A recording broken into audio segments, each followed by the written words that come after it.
Hey, happy 2021.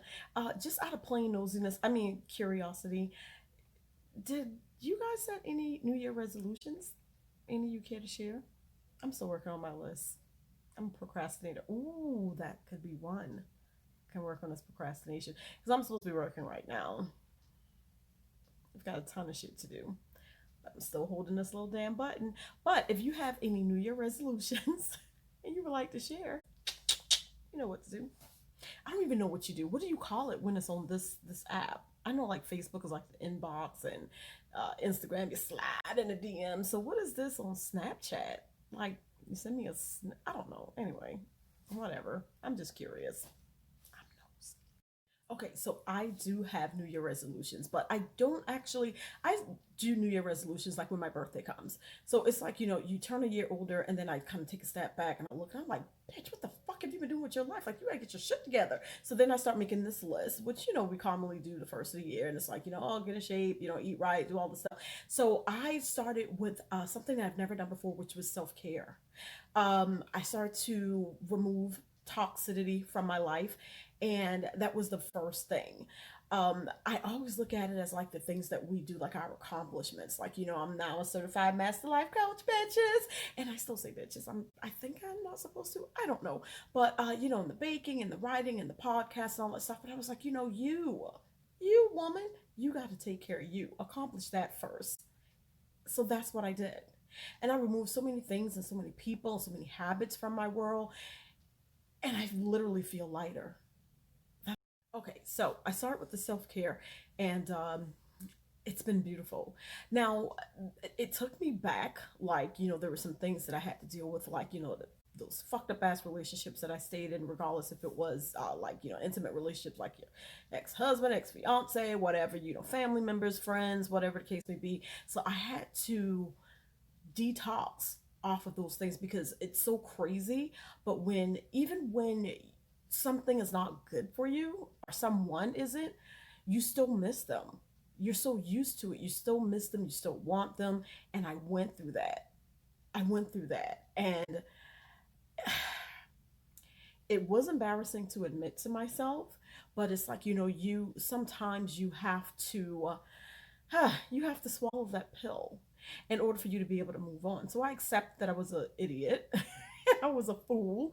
And then now I'm here. Ta-da! So it makes, and let me explain, because a lot of times, like with the self-care, I just start to love myself a little bit more, a lot more. So those things that were not for me or deserving of me, I had to let it go. I had to cut it off. Whether it was food, family, friends, lovers, whatever the case may be, I had to stop it. Um, People always make these posts, and I'm not knocking anybody for what it is that they do, of course, but we make these posts about cutting people off. You truly don't have to cut anybody off. You just have to work on you, because once you change, those things that are not of you any longer will just fall off. So when I started to take back the power that I have over my life, and I started to want better and eat better and do better, those things that no longer fit, they just fell off. So you don't have to make those posts. You don't have to wonder how you're going to end this conversation with somebody or end this relationship with somebody. It starts with you. You just have to fix you. That's it. Okay, so then you ask, what's self care, Charlie's? And Charlie says, living in your truth. That's where you start. You have to be truthful with yourself. You have to, because no one's perfect. Even if you are the victim of a toxic situation, relationship, or whatever, still no one's perfect. You can make better choices and better decisions. And a lot of times we say we don't know what it is that we want, when in all actuality, if you know what it is that you don't want, you know what it is that you want. Think about it. So you start with self care. You start with admitting to yourself that you can do better, that you are worthy of better. And that's where it begins, living in your truth, being honest with yourself. And sometimes that's the hardest part. That is the hardest part. I know I said earlier, oh, I was an idiot, I was a fool, and it's just me being a jerk. But because I don't truly believe that. It's truly a reflection of people, how they treat you. It's not you. It's truly a reflection of them. So once you've accepted the fact that you're going to now live within your truth and you're going to face all of the decisions that you've made over the 30, 40, 50 plus years of your life, and you're going to deal with them and you're going to pluck them off one by one, the work begins.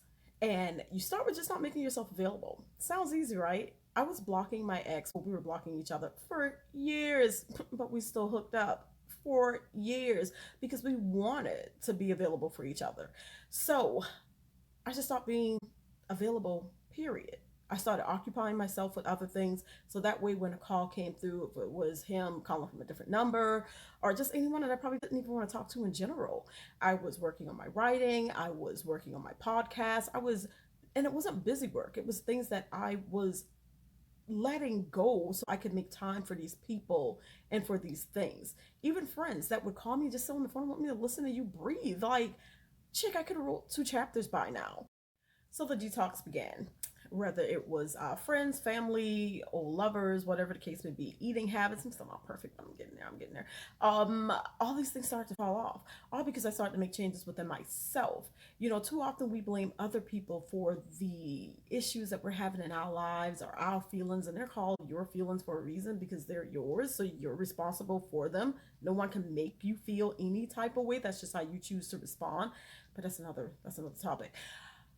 But once you start to let go of those things, then you're able to fill yourself with so many other things. And I started with, I have so many notebooks and journals, but I started with writing like what mattered to me. What did, we give up so much already as being parents and full time employees. It's like, what can I take back right now? What makes me happy? What makes me smile? What can I not go a day without? And it's something for you. And I say it's something for you because too often we say, "Oh, I can't go a day without my grandchildren," or "I can't go a day without my children," or you know what. And we get that. We understand that's a given. So don't no. Whatever it is that makes you happy, whatever puts a smile not only on your face but in your heart as well. Like life is too short. Unfortunately, I saw so many parents bury their children last year. I've never attended so many funeral services in the 45 years that I've been here. Life is short. Life is too short. What makes you happy? What is that one thing, two things, three things, four things, five things that if you could do for the rest of your life instead of working and doing dishes, what are those things that you would do? That's what the conversation that you need to have with yourself. And every time that we ask someone, what do they do that makes them happy? And, of course, we know about the family. So it doesn't always have to be a talent or a skill. Some people may love reading, some people may love writing or skating or whatever, just whatever it is that makes you happy. Everything's not about a hustle. And I don't like that word, but that's another conversation. Um, but find those things. Another thing is to find those things about yourself that you are truly proud of. If you could brag on yourself, what is something that you would tell from the mountaintop? What is those things that you would scream down to the world about yourself? We sometimes have to remind ourselves we're always looking for people to pat us on the back, and that's great. But we have to first be our biggest fans. We have to be our number one fans. We have to be our biggest fans. So ask yourself, what are those things? It's just three things. And yes, I'm inside my house and I have on a vest and a scarf. It's mind your business. That should be one of your resolutions. But I just want to say, y'all, that was not free. My Cash App is Charlie's Presents. I want my 49.95. I'm just joking. I hope you guys have yourself a wonderful, wonderful year. Last year was it was last year. For those of us that can, let's pick ourselves up and let's move on to greater and better. For those that are around us that's not able to, we've got two shoulders, pick one. We're going to carry you through this. We will drag you through this because we got this. Life is for the living. We're here. Let's do this. We can make this happen.